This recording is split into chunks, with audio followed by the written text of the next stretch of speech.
मैं हूं अंकित अवस्थी, आप हैं मेरे साथ में आज की ऐसी खबर पर चर्चा करने के लिए जो कि इस समय काफी ज्यादा मार्केट के अंदर डिस्कशन का विषय बनी हुई है। खबर यह है कि अमेजन ने हाल ही में इंडिया के अंदर चल रहे अपने 3 कारोबार बंद करने की घोषणा की है।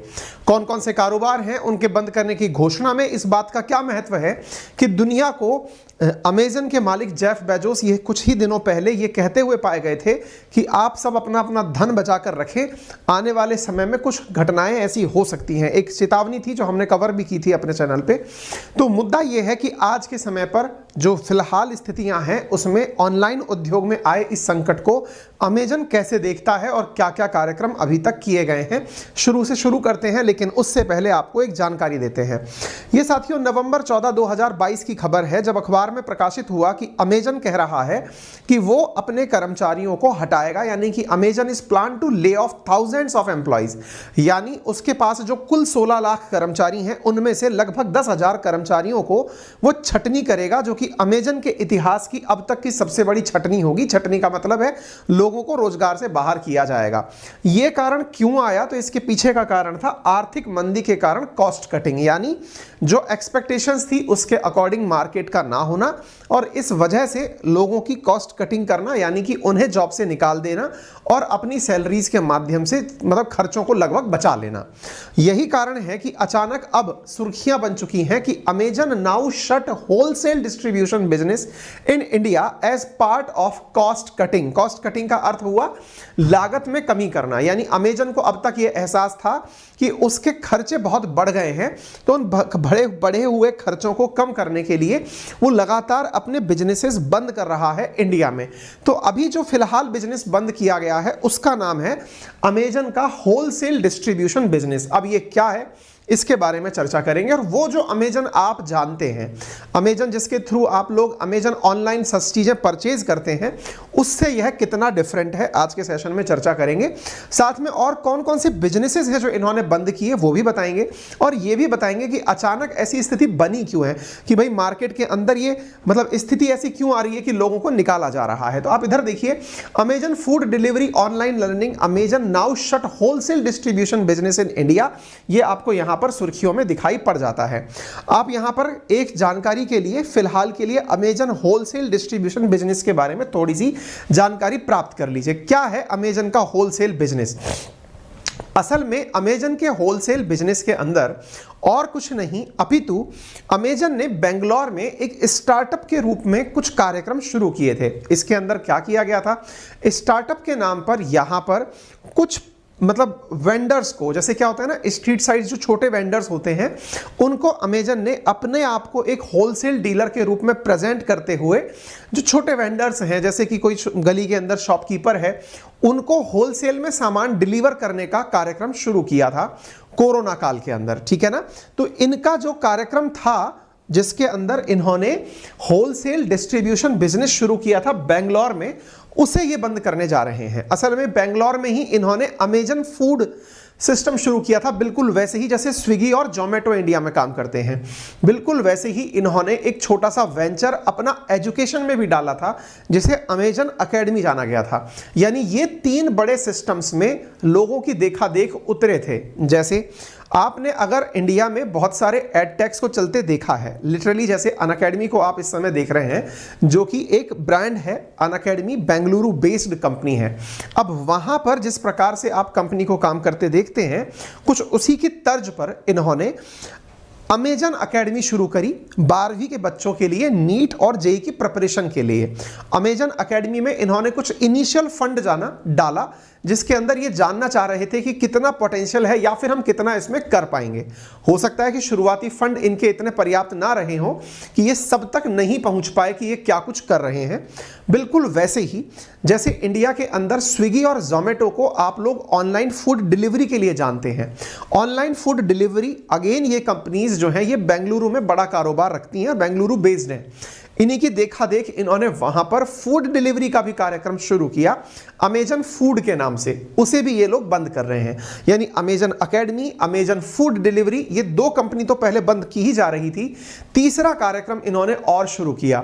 जैसे इंडिया के अंदर बहुत सारी कंपनीज आजकल घर पर सामान डिलीवर कर रही हैं, जैसे बिग बास्केटियर करके एक कंपनी है जिसका शायद शाहरुख खान एडवर्टाइज करते हैं, तो वो क्या करते हैं कि घर पर सामान डिलीवर कर देते हैं आपके सस्ते तुलनात्मक रूप से कम दाम पर। तो उसी की देखा देखी इन्होंने अमेजन बिजनेस होलसेल डिस्ट्रीब्यूशन शुरू किया था, वो भी मैक्सिमम एरिया बेंगलुरु में शुरू किया था। यानी कि एक प्रकार से उस क्षेत्र में ये करके देख रहे थे कि क्या क्या इसके अंदर पॉसिबिलिटीज निकल कर आती हैं। लेकिन फिलहाल जो खबर निकल कर आ रही है, ये उस बिजनेस को भी बंद कर रहे हैं। ठीक है, तो होलसेल डिस्ट्रीब्यूशन सर्विसेज को भी बंद करने का फैसला किया है। अमेजन के अंदर देश के स्थानीय किराना, फार्मेसी, डिपार्टमेंटल स्टोर को सशक्त बनाने के लिए जो कार्यक्रम शुरू किए गए थे, उन्हें बंद करने का अब फिलहाल कार्यक्रम चल रहा है। तो होलसेल डिस्ट्रीब्यूशन बिजनेस क्या था, अमेजन डिस्ट्रीब्यूशन इंडिया के अंतर्गत ये क्या काम करता था, वो मैंने बता दिया। इन्होंने ये जो होलसेल डिस्ट्रीब्यूशन का कार्यक्रम था, ये बेंगलुरु, मैसूर और हुबली में शुरू किया था। यानी 3 शहरों में ये कार्यक्रम चल रहा था, जिसे ये फिलहाल के लिए बंद कर रहे हैं। अमेजन डिस्ट्रीब्यूशन जो आप लोग अपन देखते हैं वो डिफरेंट है, बिजनेस टू बिजनेस डिफरेंट है, कस्टमर टू बिजनेस का अलग है। आप लोग जो ऑनलाइन रिटेलिंग के अंदर अमेजन का उपयोग करते हैं, उससे कोई भी आपत्ति नहीं है, वो यथावत चलता रहेगा जैसे चल रहा है। लेकिन उसमें भी कुछ परेशानियां हैं। परेशानियां ये हैं कि वो जितना इन्वेस्टमेंट उसमें किया गया है, उसके मुकाबले उसके रिटर्न्स नहीं आ रहे हैं। इसलिए अब अमेजन जो है वो अपने फूड डिलीवरी बिजनेस को दिसंबर 29 के बाद से बंद कर देगा। हालांकि अमेजन ने ये जो सर्विस है, ये कोरोना काल के दौरान शुरू की थी। देखिए, आप आजकल जितनी भी चीजें सुनने में आ रही है ना, कि फेसबुक ने इतने लोग निकाल दिए, ट्विटर ने इतने लोग निकाल दिए, अमेजन ने इतने लोग निकाल दिए, ये जितनी भी खबरें आ रही हैं, ये सब ऑनलाइन कंपनी से निकलने की खबरें आ रही हैं। क्यों आ रही हैं? इसके पीछे का बड़ा वजह, क्योंकि जब कोरोना था तब ऑफलाइन सारे सिस्टम बंद होकर के ऑनलाइन पर आ गए थे। उस समय इन्हें लोगों को रोजगार देने की जरूरत पड़ी थी। अब चूंकि वापस से पुरानी स्थितियां लौट रही हैं, तो स्वाभाविक है कि लोग अपने अपने पुराने स्थानों पर जाएंगे, और जब जाएंगे तो उस स्थिति में इनके यहां पर ये लोगों को बाहर निकाल रहे हैं। लेकिन ये लोगों को बाहर निकालते समय जो माहौल सेट कर रहे हैं, वो माहौल सेट कर रहे हैं कि देखो मंदी आ रही है। वास्तविकता में जो स्थिति पहले बनी थी वो वापस वैसी ही हो रही है। भाई, जिस समय अमेजन आया था, या फिर कोई सी भी कंपनी, फेसबुक देख लीजिए, मेटा देख लीजिए, इन सब ने जो एम्प्लॉयज हायर किए थे, ये कोरोना के काल में किए थे बड़ी मात्रा में। क्यों? क्योंकि हर आदमी खाली समय में कुछ ना कुछ जरूर कर रहा था, either on YouTube, Facebook, Insta, Twitter, या और कुछ नहीं तो ऑनलाइन खाना मंगाना, ऑनलाइन पढ़ाई करना। अब चूंकि ये इसलिए हो रहा था क्योंकि हर काम देश का ऑनलाइन शिफ्ट हो रहा था। अब चूंकि ऑनलाइन शिफ्ट होने के बाद में वापस स्थितियां सामान्य हो रही हैं, तो स्वाभाविक है ना, जो पोटेंशियल आपने उस क्षेत्र में क्रिएट किया वो अब वापस हो रहा है। अब इस स्थिति में चूंकि ये लोग अपना मीडिया में प्रेजेंस ज्यादा रखते हैं, तो माहौल क्या सेट कर देते हैं? माहौल सेट कर देते हैं कि मंदी आ रही है। ये असल में मंदी शब्द जिसके लिए उपयोग में ले रहे हैं, इन्हें कहना चाहिए कि हमारे क्षेत्र में मंदी आ रही है। यानी अमेजन को यह कहते हुए पाया जाना चाहिए कि भाई, अपना फील्ड जो है वो अब दूसरे दिशा में बढ़ रहा है, इसलिए हम छटनी कर रहे हैं। ये मंदी कह करके लोगों का अटेंशन कहीं और डाइवर्ट कर देते हैं, रादर देन ये कहने के कि हम अब ऑफलाइन के मुकाबले टिक नहीं पा रहे हैं। भाई, आज अगर मार्केट के अंदर ओपन मार्केट वापस से, स्ट्रीट वेंडर्स फिर से काम करने लगे हैं, मॉल्स, शॉपिंग मॉल्स, सब संस्थान खुलने लगे हैं, तो ऐसी स्थिति में वो लोग जब अपना अपना काम जमाएंगे, तो स्वतः ही ये चीज स्वीकार करने वाली होनी चाहिए कि हाँ भाई, अब ये लोग भी काम करना शुरू कर रहे हैं, तो जो काम पहले कर चुके थे अब उसके अंतर्गत हमको जमने के लिए थोड़ा समय लगेगा, नहीं कर पा रहे हैं। दुनिया को बताया जा रहा है कि मंदी आ रही है, मंदी आ रही है। तो होता क्या है, मंदी समझ करके लोग समझने लगते हैं कि लोगों की नौकरियां जा रही हैं। नुकसान क्या होता है? नुकसान ये होता है कि उस माहौल के अंदर जब कोई जॉबलेस व्यक्ति, जिसने कोरोना के दौरान ट्रेंड बदल करके ऑफलाइन से ऑनलाइन में आया था, अब वो कहीं जॉब मांगने जाता है, तो उसके सामने बड़ी मुसीबत ये आती है कि तुम्हें तो बेटा निकाल दिया गया।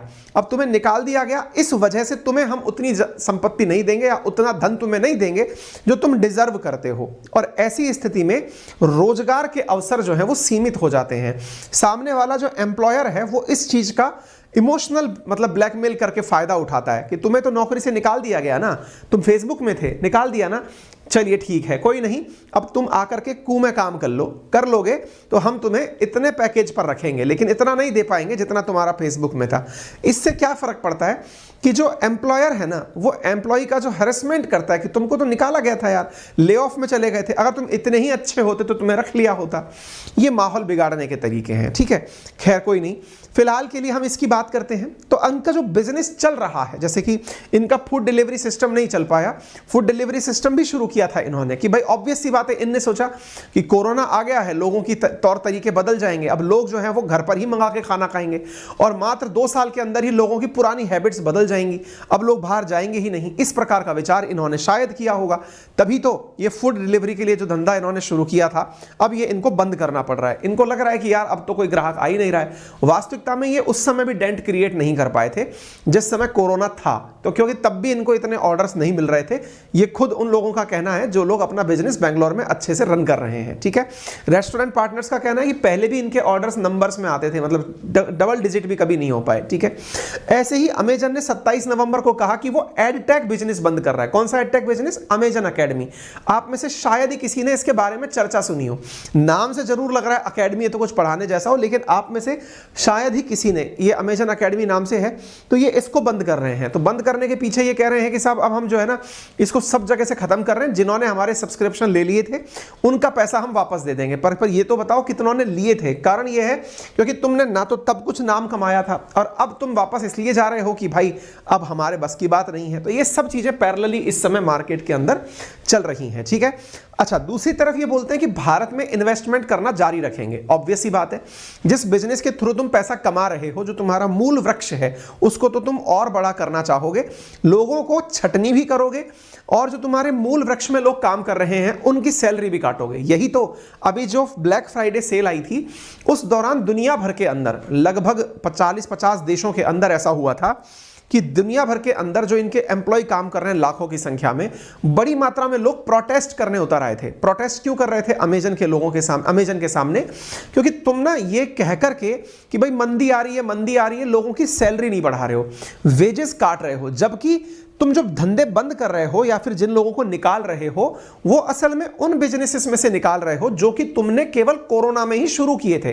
जो तुम्हारा ओरिजिनल बिजनेस था, अमेजन ऑनलाइन, जो तुम अमेजन के थ्रू जो अपन सामान परचेज करते हैं, ई कॉमर्स वाला या अमेजन प्राइम वाला या अमेजन की जो वेब सर्विस वाला है वो वेब सर्विस वाला, वो सब चीजें AWS वाला, वो तो सब एज इट इज ग्रो हो रही हैं। तो जब वो एज इट इज ग्रो हो रही हैं तो ऐसी स्थिति में क्यों तुम हमको पैसा कम दे रहे हो?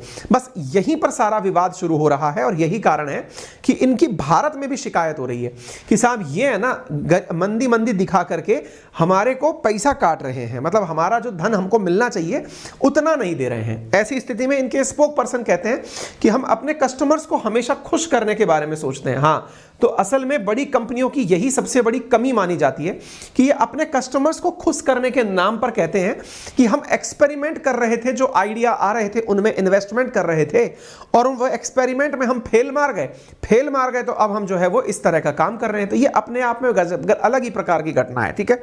ऐसे ही फिलहाल इन्होंने अगस्त में अपनी एक और सर्विस जिसका नाम टेली हेल्थ था वो इन्होंने बंद कर दी। इन्होंने कहा कि भाई अभी क्या हो रहा है कि लोग हमारे लिए टेलीफोन पर इलाज कराने नहीं आ रहे हैं। तो भाई ऑब्वियस सी बात है ना कि यार तुम्हारे पास क्यों नहीं आ रहे, पहले इसको समझो। इसलिए नहीं आ रहे क्योंकि तुमने वो कार्यक्रम केवल प्रायोगिक तौर पर शुरू करके देखा था, उसके अच्छे रिजल्ट्स नहीं आए, इसलिए तुम उनको बंद करने के बारे में विचार कर रहे हो। तो ये सारी चीजें जो है ना ये रिसेंट समय पर निकल करके आ रही हैं। आने वाले समय में ये देखना होगा कि अमेजन की तर्ज पर और कौन कौन सी कंपनी है वो मार्केट का गलत फायदा उठाती हैं। गलत फायदा का मतलब ये हुआ कि कौन कौन से लोग ऐसे हैं जो इनकी तर्ज पर कि भाई देखो मंदी आ रही है कह करके लोगों को निकाल रहे हैं और ये बात लोगों को नहीं बता रहे हैं कि क्यों निकाला जा रहा है। मेन वजह यह है कि तुम इस समय जो और ऑप्शंस मार्केट के अंदर हैं उनके सामने नहीं टिक पा रहे हो। क्यों नहीं टिक पा रहे हो? क्योंकि पहले तुम्हारे पास टेक्नोलॉजी थी तो कोरोना के काल में टेक्नोलॉजी के द्वारा ही सारे काम हो पा रहे थे, कन्वेंशनल बिजनेसेस एक्सटेंड नहीं कर पा रहे थे। अब चूंकि कन्वेंशनल वापस से खड़ा हो रहा है तो तुम्हारी टेक्नोलॉजी जो है ना वो पिट रही है। टेक्नोलॉजी या तो ऐसी डेवलप कर ली जाती उस दौरान जो कि लोगों को अपनी आदत डाल देती, या टेक्नोलॉजी कुछ ऐसा समाधान उपलब्ध करा देती, मार्केट को ऐसा सॉल्यूशन दे देती कि लोगों को लगता कि यदि वापस भी सब चीजें पहले की तरह सामान्य हो जाएंगी तो भी हम इन सुविधाओं का लाभ लेंगे। आपने जो भी चीजें शुरू की वो सब चीजें ऐसी ही थी, इसलिए बैक टू फायर आपको होना पड़ रहा है। तो अमेजन फार्मेसी भी इसी कारण से ये लोग बंद करने की बात कर रहे हैं, ठीक है। अच्छा, अब इसके साथ साथ भारत की जो लेबर मिनिस्ट्री है उन्होंने इनको समन भेज दिया, यानी कि बुलावा भेज दिया, भैया तुम इधर आओ, तुम ये सैलरी लोगों की बढ़ा काहे नहीं रहे हो भाई। तो बोले सर हम इसलिए नहीं बढ़ा रहे हैं क्योंकि हमारे मंदी आ रही है। बोले भाई तुम उल्लू मत बनाओ, तुमने 10-5 और एक्स्ट्रा काम शुरू किए थे, तुम्हें लग रहा है कि उनमें अब पोटेंशियल नहीं है तो तुम उनको बंद कर दिए हो, और ऐसा कर करके तुम ना लोगों को काम भी करवा रहे हो और पैसा भी नहीं दे रहे हो। ऐसी स्थिति में लेबर मिनिस्ट्री ने इनसे जवाब पूछा तो इन्होंने ये कहा कि हमने अपने उन फील्ड्स में से किसी को निकाला ही नहीं, और ना ही हमें किसी ने मतलब अगर किसी ने रेजिग्नेशन हमें दिया है तो वॉलंटरीली बेसिस पर दिया है। वॉलंटरी का मतलब हुआ कि उसने अपनी मर्जी से मतलब वो जरूर दिया हो सकता है। ये इन्होंने लेबर मिनिस्ट्री में अपनी सफाई के अंदर कहा।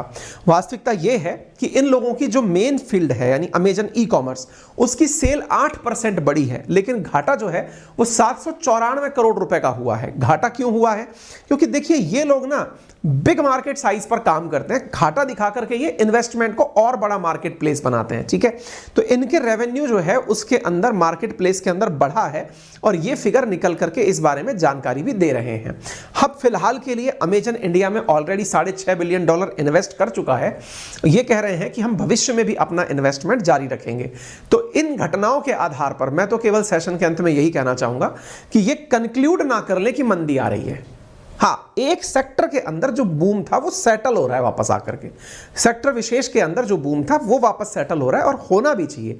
तभी तो सभी के लिए एक परफेक्ट मार्केट बन करके आएगा ना।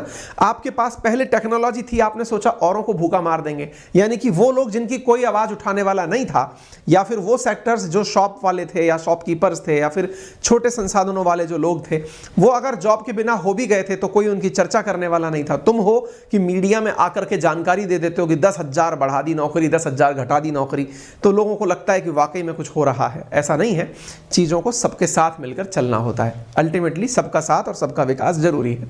रेफरल कोड है अंकित 10, जिसका यूज करके आप पा सकते हैं अनअकैडमी से best content with top educators online industry के अंदर जो यूपीएससी के अंदर है। उनके माध्यम से 1 दिसंबर से रफ्तार बैच शुरू हो रहा है हिंदी मीडियम वाले विद्यार्थियों के लिए, और इंग्लिश मीडियम वालों के लिए एक्सेलरेट बैच शुरू हो रहा है। आप में से कोई भी साथी इस बैच के अंदर अपने आप को एनरोल कर सकता है। 6 मंथ का बैच है, प्रीलिम्स को ध्यान में रख करके मात्र 25,000 रुपीज में, ठीक है। ऐसे ही यदि कोई आप में से 12 मंथ का सब्सक्रिप्शन लेना चाहता है तो 52,000 और 18 मंथ का 54,000 के अंदर दिया जा रहा है। यदि आप मंथली सब्सक्रिप्शन प्लान चाहते हैं तो भी आपके लिए उपलब्ध है 4,364 रुपए प्रति माह के अंदर। फिलहाल के लिए इतना ही। अपना ख्याल रखें। धन्यवाद।